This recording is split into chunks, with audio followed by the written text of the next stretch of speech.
નમસ્કાર વિદ્યાર્થી મિત્રો, વિદ્યાકુલ ગુજરાતીની અંદર વિદ્યાકુલ ગુજરાતીના દરેક વિદ્યાર્થીઓનું ફરી વખત હાર્દિક સ્વાગત કરું છું. આજે 19 તારીખ એટલે તમે ઇંગ્લિશનું પેપર આપીને આવ્યા હશો અને મને પૂરો વિશ્વાસ છે કે અત્યાર સુધીના બધા જ પેપરો બહુ આસાનીથી તમે પાર કર્યા છે.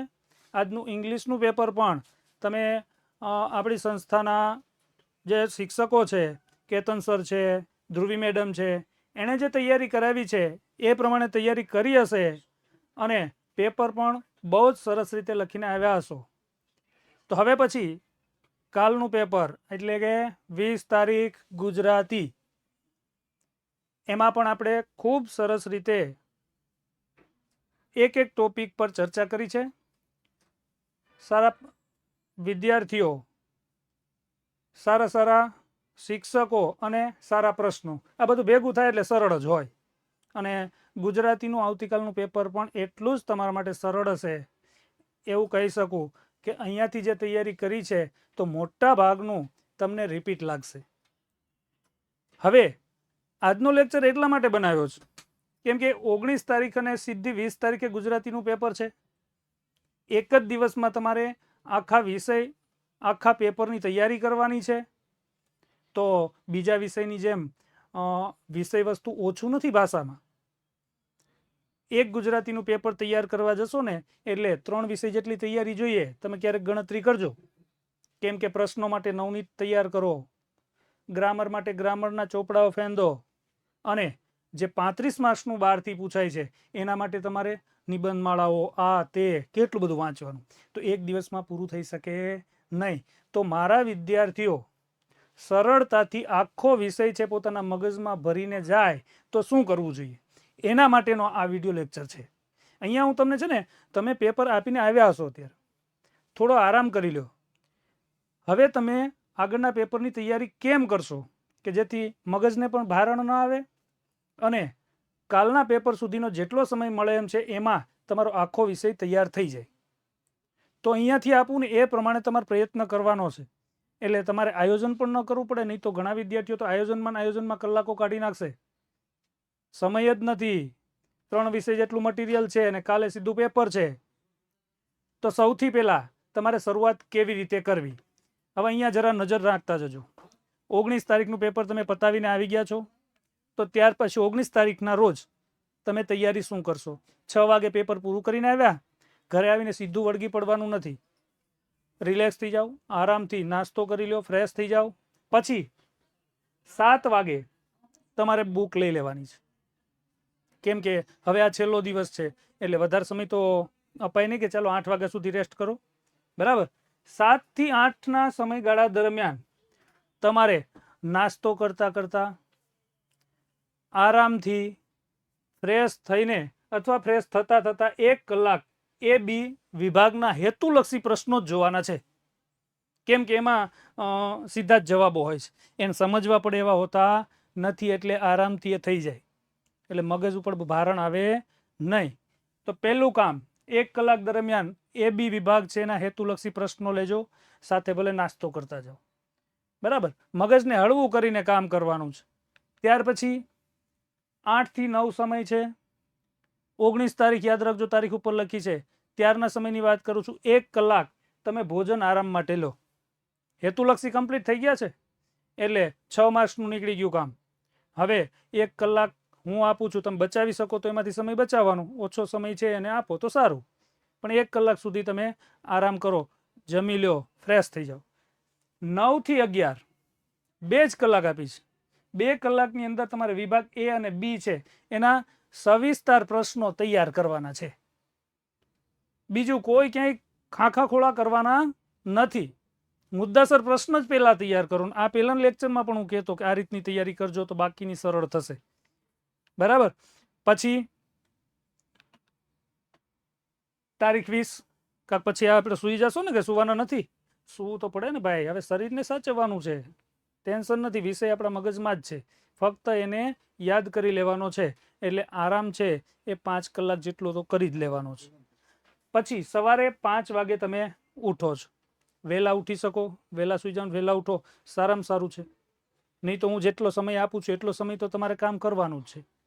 5 થી 7 2 કલાક સવારમાં ફ્રેશ હોય, થાક આપણો ઉતરી ગયો હોય, મુદ્દાસર પ્રશ્ન તૈયાર થઈ ગયા છે, એટલે મોટું ભારણ હળવું થઈ ગયું છે, હેતુલક્ષી પ્રશ્નો તૈયાર થઈ ગયા છે. હવે વિભાગ એ બી છે એનું બાકી વધતું પૂર્ણ કરો, એટલે 2 માર્ક્સના 1 માર્ક્સના 1 માર્ક્સમાં વિકલ્પો આવી જશે. બરાબર, તમારો સવિસ્તાર પ્રશ્ન તૈયાર થઈ ગયા છે ને, એટલે આ સરળતાથી થશે. અને સવારે ફ્રેશ છો, વધુ વાંચવાનું છે, બધું વંચાઈ જશે. 2 કલાકમાં ઝડપથી તમારે નજર ફેરવવાની છે. સહેલું લાગે ત્યાં ઝડપથી નીકળી જવાનું છે. જ્યાં તમને એમ લાગે કે અહીંયા થોડું મને યાદ રાખવા જેવું છે એ પ્રશ્નો ઉપર થોડો વધારે સમય આપવાનો. બાકી ફટાફટ એ 24 ચેપ્ટર છે એના પ્રશ્નો તૈયાર કરો. પછી 7 થી 8 1 કલાક જે આપણી દૈનિક ક્રિયાઓ સવારની છે પતાવો, સ્નાન કરો, નાસ્તો કરો, ફ્રેશ થઈ જાઓ. બરાબર, અહીંથી 4 વાગે ઉઠો છો તોય વાંધો નથી, પણ 5 થી 2 કલાકમાં લગભગ થઈ જવું જોઈએ. આ રીતનું આયોજન રાખવું. 8 થી 11 3 કલાક તમારે વિભાગ સી લેવાનો છે. એમાં 20 પ્રશ્નો છે. 20 પ્રશ્નોનું જેટલું ચેપ્ટરમાં આવે છે, અહીંથી જેટલું કરાવેલું છે એટલું તો કરી જ નાખવું. રિપીટ જ હશે એમાંથી મોટા ભાગનું. એ સિવાય તમારે નજર તો ફેરવી જ લેવાની છે કે એક પણ પ્રશ્ન આપણો એમાંથી ચૂકાઈ જવો જોઈએ નહીં. 3 કલાક એટલે બહુ પૂરી છે. આમાં સમય ઘણા વિદ્યાર્થીઓને વધશે, છતાં 3 કલાક છે આમાં આપેલી છે. પછી 11 થી 12 વિભાગ ડી વાંચો, કારણ કે એ વિષય વસ્તુ છે ને એનો પાર જ નથી.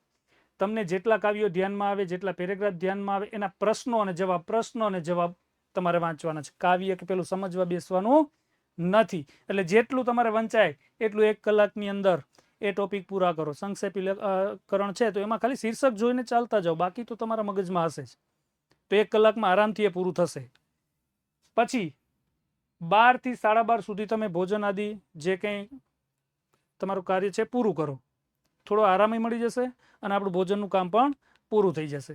ત્યાર પછી 12:30 થી લઈ અને તમે જે સમયે ઘરેથી નીકળો છો ત્યાં સુધી વિભાગ ઈ એનું વાંચન કરો. એમાં ખાલી નજર જ કરવાની છે, મોઢે લખતા અહીંથી શીખવી દીધું છે. એટલે ખાલી મગજને માહિતી મળે એ ફ્રેશ રીતે મગજ નજર ફેરવવાની છે. કોઈ વસ્તુ મોઢે કરવા બેસવાની નથી. નિબંધ છે તો ફટાફટ નજર કરો, એમાં મુદ્દા છે કેટલા છે, કેવી રીતે લખાય છે, શું કાંઈ. બાકી બીજા 2 ટોપિક છે તો બહુ સહેલી રીતે આવડી જશે. હેતુલક્ષી અરજી છે એનો નમૂનો છે, ખાલી જોઈ લો. વિશેષ કાંઈ એમાં મહેનત પડશે નહીં અને એમાં બહુ મગજ ઘસવાનું નહીં. પછી છેલ્લે તમે નીકળો છે થી કલાક પહેલા કાળકથન ઉપર તમારે ખાસ ધ્યાન રાખવાનું છે. અને બહુ છેલ્લે રાખ્યું છે. જો ઘણાને એમ થશે કે આમાં કાળકથન ડી વિભાગનું ક્યાં ગયું. બહુ જાણી જોઈને એ મેં છેલ્લે રાખ્યું છે, કેમ કે એને તમારે યાદ રાખવાનું છે. તો જેટલા નવનીત છે, અન્ય પેપરો તમે કર્યા છે, જ્યાંથી મળે છે એનું લિસ્ટ તમે બનાવ્યું હશે, એને બરાબર નિરાતે બેસીને આરામથી યાદ રાખતા જાઓ, આગળ વધતા જાઓ. આમાં સમય આપવો જોશે. તો જેટલા થશે એટલા ક્લિયર કરતા જાઓ. હવે છેલ્લે એ પૂરું કર્યા પછી તમારા 100 માર્ક્સનું વાંચન પૂરું થઈ ગયું. હવે ઘરેથી તમે નીકળો છો ભાઈબંધ મિત્ર સાથે નીકળતા હોય, પપ્પા સાથે નીકળતા હો કે એકલા જતા હો, પેપરમાં પહોંચો ત્યાં સુધી કોઈ વાતચીત ન કરો. કદાચ મિત્ર સાથે જતા હો, વાતચીત કરવી પડે તો વિષયના અમુક મુદ્દાઓની ચર્ચા કરો, જે લેખન વાંચનના મુદ્દા છે, મુદ્દાસર પ્રશ્ન છે એની ચર્ચા કરો. બીજું, મગજમાં વસ્તુ ઘુસાડશો નહીં, અન્ય વાતોથી મગજને ભરી દેશો નહીં તો તમારું વાંચેલું નીચે રહી જશે ને ઉપર છે વાતો આવશે તો ઘણી વખત વાંચેલું છે કે યાદ કરેલું ભૂલાઈ જવા કરે. હવે પેપરમાં જઈ અને તમારે પહેલું કામ શું કરવાનું છે કે ભાઈ તમને જે પ્રશ્નપત્ર હાથમાં આવે છે એટલે તરત પ્રશ્નપત્ર વાંચવાની જરૂર નથી. કારણ કે વાંચવાથી ઘણી વખત એકાદ પ્રશ્ન અઘરો વચ્ચે આવી જાય ને એટલે આપણા મગજ ઉપર એ રહી જાય તો બીજા પ્રશ્નો ઉપર એ અસર થાય. એટલે નથી વાંચવાનું. એમાં છે જ લખવાનું છે કે આપણે વાંચવાથી કે પ્રશ્નો બદલી જવાના નથી. આપણે એક પહેલા ક્રમથી ચાલુ કરી દેવાનું. આવડે છે એ લખતા જવાનું, નથી આવડતા જગ્યા છોડતી જવાની, પ્રશ્નક્રમ લખી દેવાનો. પૂરું જ કરવાની ગણતરી નથી રાખવાનું. જેટલું પહેલાં આવડે છે એટલું પહેલાં ક્લિયર કરો. પણ પ્રશ્નપત્ર પહેલાં હાથમાં આવે 15 મિનિટ સુધી તમને લખવા દેવામાં આવશે નહીં. ત્યારે તમારે એક જ પ્રશ્નપત્રની અંદર કાળકથન છે, વિચાર વિકાસ ક્રમ છે, એનો પેરેગ્રાફ જોવાનો છે. તમે ઘરેથી છેલ્લે તૈયાર કરીને ગયા છો એને તમારે પહેલાં એમાં ક્લિયર કરી લેવાનું છે. એટલે 5 માર્ક્સનું એ ટેન્શન ન રહે. નહીં તો છેલ્લા ડી વિભાગમાં આવે છે ત્યાં સુધી પહોંચતા ઘણી વાર ભૂલાઈ જાય. અથવા કંઈક વચ્ચે ટેન્શન આવી ગયું, મગજમાં કોઈ પ્રશ્ન આવી ગયો તો એ ભૂલાઈ જવા કરે. તો પહેલું કામ આ કરવાનું છે. આ રીતે તમારે 24 કલાકનું શિડ્યુલ છે એમાં ગુજરાતી વિષય તૈયાર કરવાનો છે. હવે કોઈ પ્રશ્ન એમાં રહેશે નહીં, તમારે કોઈ આયોજન કરવાની જરૂર રહેશે નહીં. વિદ્યાકુલ તમારા માટે ચિંતા કરે છે. એના દરેક શિક્ષકો છે એ કંઈક ને કંઈક નવું છે તમારી સરળતા માટે, તમારી સુવિધા માટે અને તમારા પરિણામને સફળ બનાવવા માટે પ્રયત્ન કરે છે. એટલે તમારે ચિંતામુક્ત થઈ અને એને ફક્ત અનુસરવાનું છે. બરાબર. હવે અહીંયા આનો સ્ક્રીનશોટ તમે લઈ શકો છો. આગળ મેં ચર્ચા કરી તો આગળનું છે એ તમે યાદ કરી અને જોઈ લેજો. બધા જ વિદ્યાર્થીઓ ગુજરાતી વિષય અને સાથે સાથે બધા જ વિષયની અંદર સારા માર્ક્સ લાવે, સારા ટકા સાથે તમારું પરિણામ બને, એવી દરેક વિદ્યાર્થી મિત્રોને મારા તરફથી આ વિદ્યાકુલ ગુજરાતી પરિવારના એક સદસ્ય હોવાના નાતે આ સંસ્થા તરફથી ખૂબ ખૂબ શુભેચ્છાઓ આપું છું. ધન્યવાદ.